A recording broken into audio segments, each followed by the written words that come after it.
John Herschel Glenn, Jr. will be remembered for his many roles in America's history. This American icon was a warrior in battle, our first astronaut to orbit the Earth, and one of our most successful political leaders on Capitol Hill.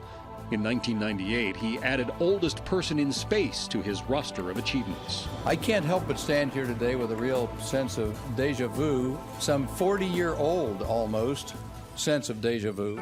He was born July 18, 1921 in Cambridge, Ohio, and attended New Concord's Muskingum College. After the Japanese attacked Pearl Harbor, he signed up for the Aviation Cadet Program and became a Marine Corps pilot. Long before Senator John Glenn landed in our nation's capital, he served in World War II, flying 59 successful missions.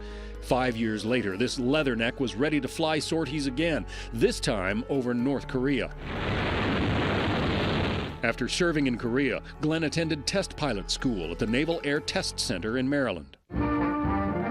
Here, he gained early national recognition by setting the transcontinental speed record from Los Angeles to New York in 3 hours, 23 minutes. By the late 1950s, the U.S. manned space program was just being conceived, and John Glenn was selected as one of the first 7 astronauts for Project Mercury.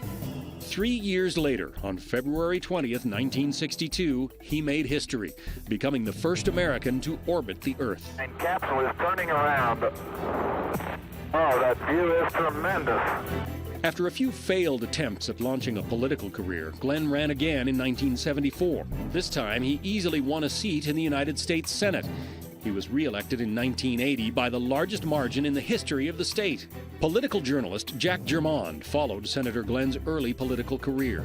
My first impression, which was formed when he ran in a primary even before '74, was that he had no feel for politics at all. But he had a tremendous appeal to people because he was plain-spoken, and he was a national hero.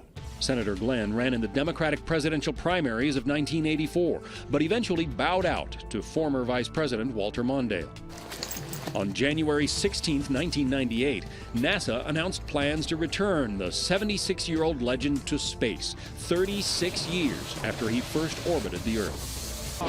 John Glenn's second trip to space took off as planned in October of 1998. And liftoff of Discovery with a crew of 6 astronaut heroes and 1 American legend.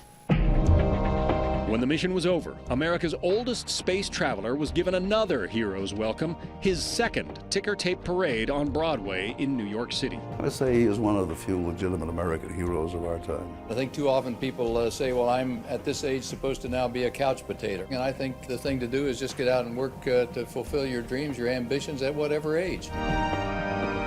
Following his retirement from politics and return from space, he and wife Annie founded the John Glenn Institute for Public Service at Ohio State University. They also served as trustees of their alma mater, Muskingum College. John Scott, Fox News.